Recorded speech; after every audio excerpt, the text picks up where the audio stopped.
میں یہ کہہ رہا تھا کہ 10واں حق رسول اللہ صلی اللہ علیہ وسلم کے حقوق و آداب میں سے 10واں حق تھا کہ اہل بیت اور آپ صلی اللہ علیہ وسلم کی آل اولاد سے محبت رکھنا۔ اہل بیت میں شیعہ حضرات جو ہے صرف 5 کو لیتے، جسے پنجتن پاک کہتے۔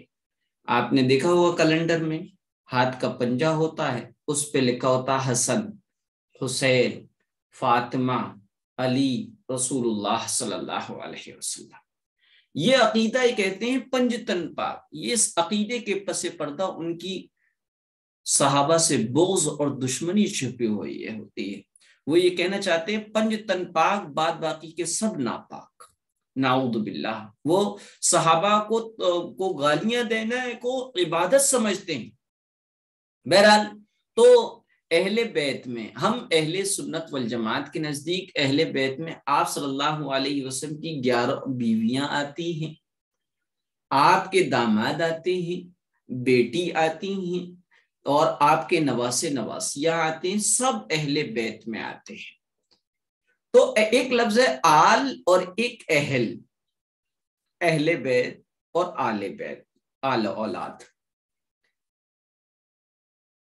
جیسے کہ ہمارے یہاں شادیوں میں آتا ہے، کارڈ آتا ہے ود فیملی کی جگہ لکھا ہوتا اہل و عیال۔ تو یہ آل کا جو لفظ ہے نا، یہ آل کا لفظ خاص استعمال ہوتا ہے شریف لوگوں کے لیے، چاہے وہ دنیاوی کے اعتبار سے شریف ہو یا اخروی اور دنیاوی دونوں اعتبار سے شریف ہو۔ جیسے آل ابراہیم آتا ہے، آل نوح آتا ہے، آل اسماعیل آتا ہے، آل فرعون آتا ہے۔ فرعون چونکہ دنیاوی اعتبار سے معزز تھا تو آل فرعون آتا ہے۔ تو آل کا استعمال معزز حضرات، چاہے دنیاوی اعتبار سے ہوں چاہے آخرت کے اعتبار سے ہوں، جو مطلب کہ قابل عزت لوگ، ان کے لیے آل کا استعمال، اہل کا استعمال، اہل و عیال، اہل کا استعمال یہ جو ہیں دونوں میں ہو سکتا ہے، خاص لوگوں میں بھی ہو سکتا ہے، عزت والوں میں بھی ہو سکتا ہے، اور بے عزت لوگوں میں بھی ہوتا ہے، اور جانداروں کے لیے بھی ہو سکتا ہے، بے جانداروں کے لیے بھی ہو سکتا ہے۔ جیسے کہتے ہیں ہم اہل خانہ،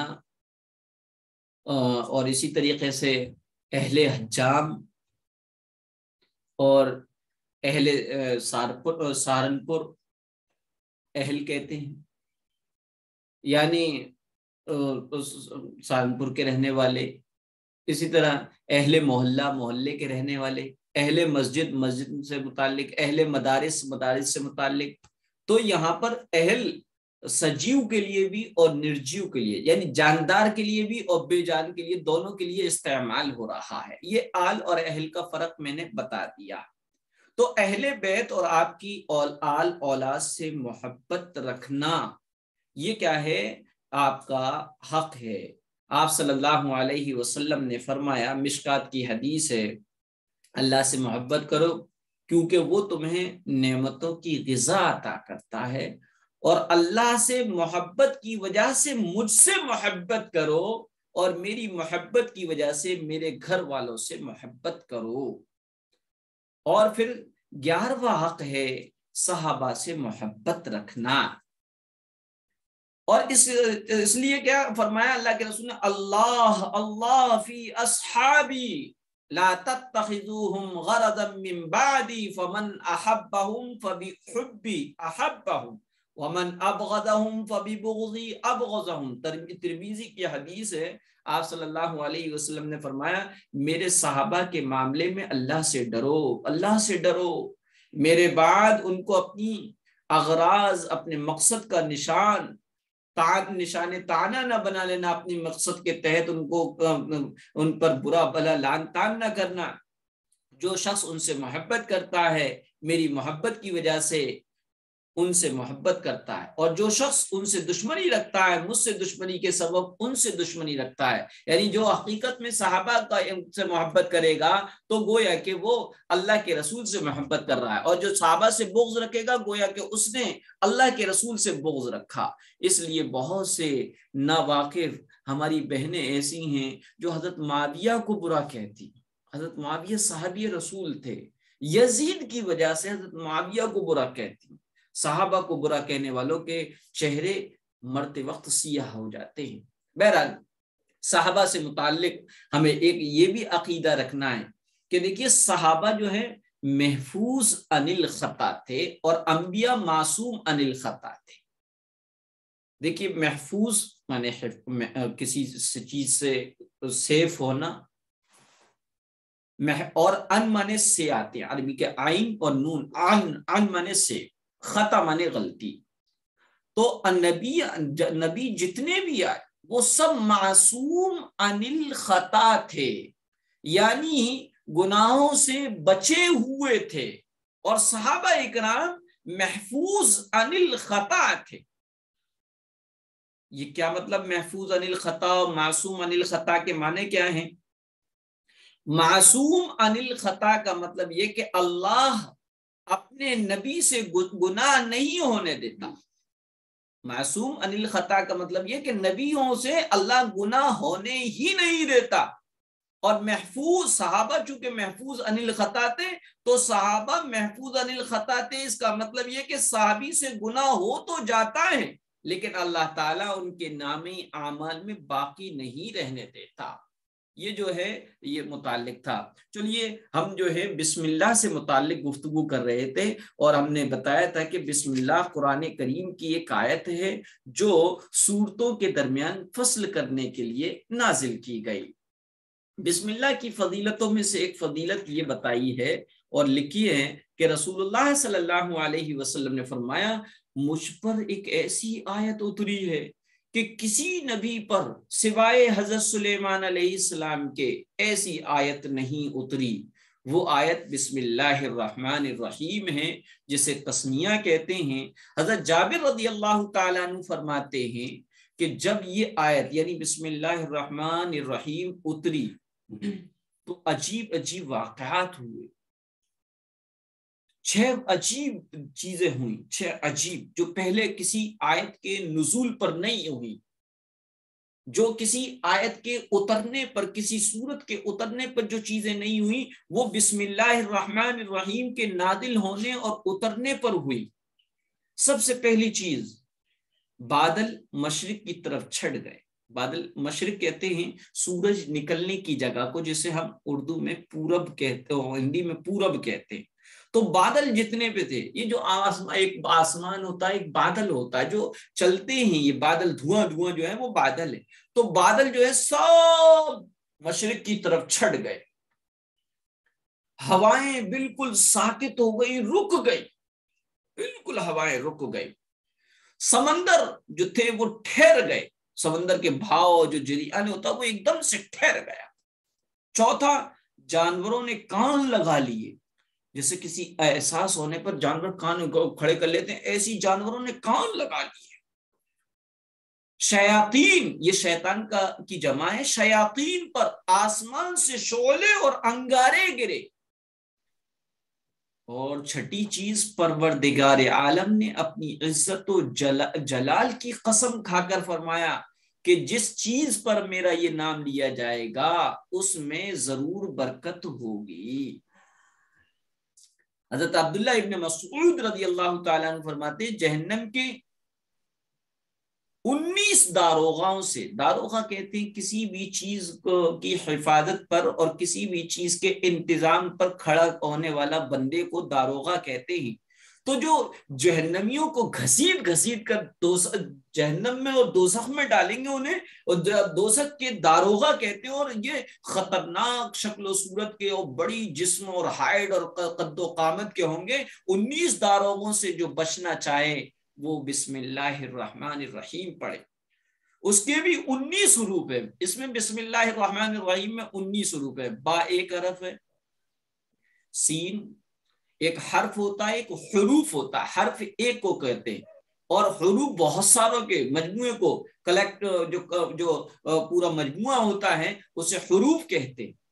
حرف کہتے ہیں، حرف حروف، حرف ایک حروف بہت سارے. تو لوگ اس میں بولنے میں فرق نہیں کر پاتے. تو بسم اللہ الرحمن الرحیم میں 19 حروف ہیں. ایک با ہو گیا، سین ہو گیا، میم ہو گیا، الف ہو گیا، اللہ لام ہو گیا، پھر لام ہو گیا، پھر ہا ہو گیا، پھر 19 حروف ہے. ہر حرف ہر فرشتے سے بچاؤ بن جائے گا. 19 دوزخ کے داروغہ بھی 19 ہے اور بسم اللہ میں بھی 19 حروف ہیں. جو بسم اللہ پڑھے گا گویا کہ ہر حرف اس کے لیے ڈھال بن جائے گا اور اس کے بچاؤ کا ذریعہ بن جائے گا.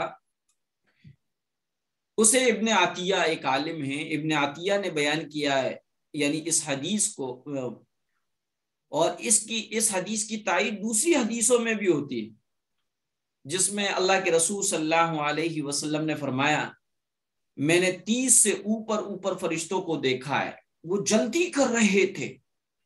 یہ حضور نے اس وقت فرمایا تھا جب ایک شخص نے ربنا ولک الحمد حمدا کثیرا طیبا مبارکا فیہ پڑھا تھا. یعنی رکوع سے اٹھ کر کھڑے ہوتے اسے قوما کہتے. قومی میں ہمیں کیا پڑھنا ہوتا ہے؟ سمیع اللہ لمن حمیدہ ربنا لک الحمد. اس میں یہ بھی پڑھا کیا؟ ایک صحابی نے پڑھا ربنا لک الحمد کے بعد حمدا کثیرا طیبا مبارکا فیہ. تو پیارے آقا نے فرمایا تھا میں نے 30 سے اوپر یعنی 30 سے زیادہ فرشتوں کو دیکھا وہ جلدی کر رہے تھے اس کا ثواب لکھنے میں. اس میں بھی 30 سے اوپر حروف ہے. 30 رب حمدن کثیرن طیبن مبارکن فی، اس میں بھی 30 سے زیادہ حروف ہے. اتنے ہی فرشتے اترے. اسی طرح بسم اللہ الرحمن الرحیم میں بھی 19 حروف ہیں اور وہاں فرشتوں کی تعداد بھی 19 ہے.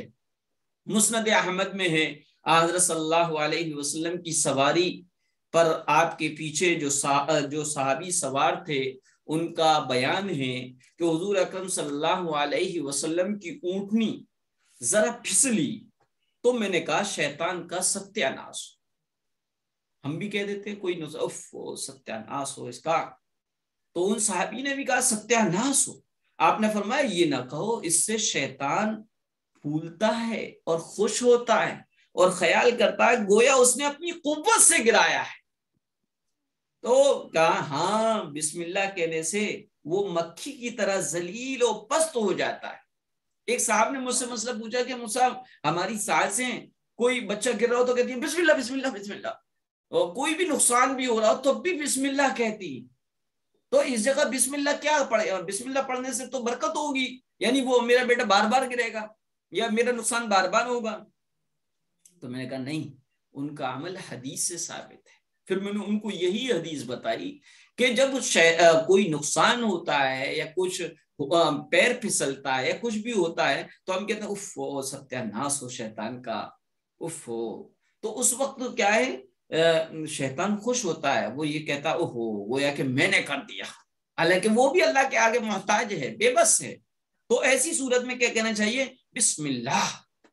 اس کی وجہ سے وہ شیطان جو ہے مکھی کی طرح ذلیل و رسوا ہو جاتا ہے. ایک حدیث میں ہے جس کام کو بسم اللہ الرحمن الرحیم پڑھ کر شروع نہ کیا جائے وہ بے برکت ہو جاتا ہے. چنانچہ حدیث ہے کلو امر ذی بال لم یبدا بسم اللہ فهو اقطع وابتر، کہ ہر وہ اچھا کام جس کو بسم اللہ الرحمن الرحیم پڑھ کر شروع نہ کیا جائے وہ آدھا ادھورا رہتا ہے اور منزل تک نہیں پہنچ پاتا، بے برکتی اس میں آ جاتی. تو بسم اللہ سے ہر اہم کام کی ابتدا. تو بسم اللہ سے شروع کرنا اسلامی شاعر میں سے ہے، اسلامی پرتیک ہے، سمبل ہیں جن سے مسلمان پہچانا جاتا ہے. حضرت صلی اللہ علیہ وسلم کا ارشاد ہے ہر وہ اہم کام جسے بسم اللہ سے شروع نہ کیا گیا وہ ناقص اور ادھورا رہتا ہے. حضرت صلی اللہ علیہ وسلم کی سنت یہ ہے کہ ہر قابل ذکر کام سے پہلے بسم اللہ ضرور پڑھا کرتے تھے. ہر مسلمان کو اس سنت کی اتباع کرتے ہوئے بسم اللہ سے کام شروع کرنے کی عادت ڈالنی چاہیے. گھر میں داخل ہوتے وقت، گھر سے نکلتے وقت، سواری پر سوار ہوتے وقت، سواری سے اترتے وقت، بلکہ چلتے ہوئے سواری کو ٹھوکر لگ جائے یا خود اپنے آپ کو ٹھوکر لگ جائے تب بھی اسی طرح مسجد میں یا آپ اپنی جو مسجد ہے اس میں داخل ہوتے وقت، اس سے نکلتے وقت، بیت الخلاء میں داخل ہونے سے پہلے اور وہاں سے نکلنے کے فوراً بعد، کھانا کھاتے وقت، پانی پیتے وقت، کپڑے پہنتے وقت، جوتے پہنتے وقت، کوئی کتاب پڑھتے وقت، کوئی کچھ تحریر لکھتے وقت، اپنے روزگار کاروبار کا کام شروع کرنے سے پہلے، کسی سے کوئی نیا معاملہ کرنے سے پہلے، اسی طرح خواتین جب کھانا پکانا شروع کریں تو اس وقت بسم اللہ پڑھیں، کھانے میں کوئی چیز ڈالیں تو بسم اللہ پڑھ کر ڈالیں، کھانا چننے کے لیے یعنی دسترخوان پہ سجانے کے لیے نکالیں تو بسم اللہ پڑھ کر نکالیں، کوئی کپڑا سینا یا بننا شروع کرے تو بسم اللہ سے شروع کریں، بچے کو کپڑے پہنائیں تو بسم اللہ پڑھ کر پہنائیں اور اس کو بھی بسم اللہ پڑھنا سکھائیں۔ اگر اس طرح اپنے روزانہ کے معمول کے کاموں میں بسم اللہ سے شروع کرنا اپنے معمولات میں شامل کرنا چاہیے، تو یہ کہ ایسا عمل ہے جس میں محنت اور دشواری کچھ نہیں، اور ذرا دھیان دینے سے انسان کے نامی اعمال میں نیکیوں کا مسلسل اضافہ ہوتا رہتا ہے، بلکہ اس عمل کی برکت سے یہ سارے کام جو بظاہر دنیاوی کام نظر آتے ہیں تو بذات خود یہ عبادت بن جاتے ہیں۔ مومن بسم اللہ سے ہر کام کا آغاز کر کے گویا اس بات کا اقرار اور اعتراف کرتا ہے کہ اللہ تعالیٰ کی توفیق کے بغیر کسی کام کی تکمیل ممکن نہیں، کسی کام کو آخر تک پہنچا دینا کیا ہے، امپوسیبل ہے، اسمبھو ہے، اور اس اعتراف کے نتیجے میں اس کے دنیا کے سارے کام بھی دین کا ایک حصہ اور عبادت بن جاتے ہیں۔ یہاں پر رک کے آپ کو یہ سوال محسوس ذہن میں آ رہا ہوگا کہ ان جگہوں پہ دعائیں ہیں، مسنون دعائیں کھانا کھاتے وقت کی اور اس کی، اگر وہ دعائیں یاد ہیں تو وہ دعائیں کہنا خود اللہ کا نام ہی لینا ہے، اس میں تو اقرار مکمل درجے پہ ہوتا ہے، جیسے بسم اللہ وعلی برکت اللہ، یہاں مکمل درجے پر اللہ کا نام ہے، الحمدللہ الذی اطعمنا وسقانا وجعلنا مسلمین، یہ جو ہے یہ مکمل، تو یہ ان کے لیے ہے جن کو کوئی دعا یاد نہیں ہے تو وہ بسم اللہ پڑھے، اس کے ذریعے سے بھی اور دعاؤں کو یاد کرنے کا اہتمام کرے۔ تو یہ تو سبق تھا آج کا، اس میں اگر کوئی بات ایسی تھی جو آپ کے ذہن میں نہیں آئی وہ آپ پوچھ لیں، لیکن اسی سلسلے میں کچھ مسائل سے متعلق باتیں رہ گئی تھیں، ناپاکی میں نے سوچا تھا کہ پچھلی کلاس میں، پچھلے کورس میں جو ہے آپ کو ایسی ہی سرسری طور پہ مسائل آئے تھے یا کچھ آئے تھے، تو میں سوچ رہا ہوں کہ مسائل کا سلسلہ بھی شروع کر دوں، کیونکہ نجاست کے بارے میں بات آئی گئی کہ نجاست کی 2 قسمیں، حقیقیہ حکمیہ، پھر حقیقیہ کی تعریف آ گئی، اس کی 2 قسمیں آ گئیں، حکم بھی آ گیا اور ان کو دھونے کے بارے میں بھی آ گیا۔ آج ہم جو ہے بات کرتے ہیں جھوٹے پانی کے احکام۔ جھوٹے، سب سے پہلے بات یہ سمجھ لی جائے، انسان کا جھوٹا پاک ہے، چاہے وہ مومن ہو چاہے غیر مومن، چاہے نیک ہو چاہے صالح ہو، چاہے وہ گناہگار۔ البتہ خواتین کو اپنے محرم رشتہ داروں کے علاوہ اور مردوں کا بچا ہوا کھانا خود نہیں کھانا چاہیے، بلکہ اپنے بچوں کو کھلا دینا چاہیے۔ مثلا ناشتہ وغیرہ جو آتا ہے یا کچھ اور بچ کے آتا ہے، کچھ ناشتے تو ایسے ہیں اس میں اٹھایا اور کھا لیا، اس میں جھوٹا ہونے کا امکان ہی نہیں۔ کچھ چیزیں ایسی ہوتی ہیں جو گلاب جامن ہے، مثلا چمچ سے لیے، آدھا کاٹ کے کھایا، پھر آدھا وہیں رکھ دیا، وہ چمچ اس سے لگا تو وہ لعاب کی وجہ سے وہ جھوٹا ہو گیا۔ بہرحال تو پہلی بات تو یہ سمجھا جائے انسان کا جھوٹا پاک ہوتا ہے اور اس کا پسینہ بھی پاک ہوتا ہے۔ جب آپ نے یہ بات سن لی، سمجھ لی، تو اب اس سے بہت سارے مسئلے حل ہو گئے۔ عجیب مزاج دیکھا ہے لوگوں کو، مسئلے سے واقفیت نہیں ہوتی اور وہ جو ہیں اپنی طرف سے حل بھی کر دیتے ہیں، مسئلے بھی بتا دیتے ہیں۔ بہت سی خواتین ایسی ہیں جو پیریڈز کے دنوں جتنے کپڑے یوز کرتی ہیں وہ سب یہ سمجھتی ہے کہ ناپاک ہو گئے، پرس برقع سب جو ہے دھونا شروع کر دیتی، اور وہ یہ سمجھتے ہیں ہم تو ناپاک تھے، اس حالت میں پسینہ بھی لگائیں۔ تو یاد رکھیے پسینہ پاک ہوتا ہے۔ اب تو جھوٹے کی بات چل رہی تھی میرا، جھوٹے پانی کے احکام۔ جو حکم جاندار جانور کے گوشت کا ہے وہی اس کے پسینے اور لعاب اور جھوٹے کا ہے۔ یعنی اگر حلال جانور ہے تو اس کا جھوٹا، اس کا پسینہ، اس کا لعاب پاک ہے۔ جیسے بکری ہے، نارملی آپ کو مطلب کہ اس نے پانی میں منہ ڈال دیا، پاک ہے کیونکہ بکری خود حلال ہے۔ تو جو اس کے گوشت کا حکم ہے وہی اس کے لعاب کا، وہی اس کے پسینے کا حکم ہوگا۔ کیوں؟ کیونکہ پسینہ اور یہ جو کیا ہے تھوک، یعنی لعاب جو ہے گوشت سے ہی پیدا ہوتا ہے۔ اس لیے قاعدے کے طور پہ سمجھ لیا جائے جو حکم جاندار کے گوشت کا ہے وہی حکم اس کے پسینے اور لعاب کا اور جھوٹے کا ہے۔ لہذا جھوٹے پانی کے اعتبار سے پانی کی 4 قسمیں ہیں۔ پہلی چیز انسان اور گھوڑے کا پسینہ، لعاب اور جھوٹا پاک ہے، انسان اور گھوڑے کا۔ انسان، لیکن شرط یہ ہے کہ وہ شراب پیے ہوئی حالت میں نہ ہو۔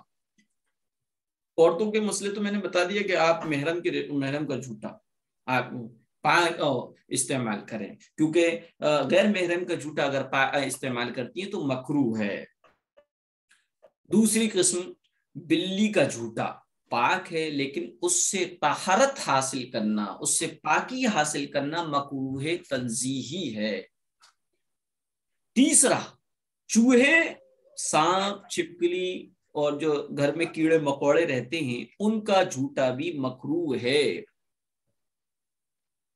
چوتھے گدھے ہیں، خچر کا جھوٹا مشکوک ہے، ڈاؤٹ فلی مشکوک کہتے ہیں، یعنی پاک تو ہے لیکن اس بات میں شک ہے کہ اس سے طہارت حاصل ہوتی ہے یا نہیں، ایسی صورت میں وہ مشکوک ہے۔ تو جھوٹے پانی کے اعتبار سے آپ کو 4 قسمیں بتائیں، پھر انشاءاللہ پھر پانی کے سے متعلق مسائل انشاءاللہ کل بتائیں گے۔ آج تو یہیں کلاس ختم ہوتی ہے، کوئی مسئلہ ہے تو پوچھ لیجئے گا۔ السلام علیکم۔ جی کچھ کہنا ہی ہے؟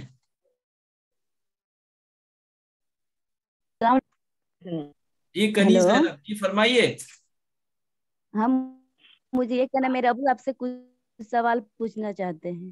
جی کون سا سوال ہے؟ ابو بولیے، میرے ابو خود بول رہے ہیں۔ جی بولیے۔ السلام علیکم۔ وعلیکم السلام ورحمۃ اللہ، خیریت سے ہیں آپ؟ الحمدللہ، اپنا سنائیے۔ اللہ کا فضل ہے، آپ کی دعائیں، مزید آپ سے دعاؤں کی درخواست ہے۔ وہ سے پوچھ رہے ہیں جی کہ تہجد کی نماز پڑھنے کے لیے جی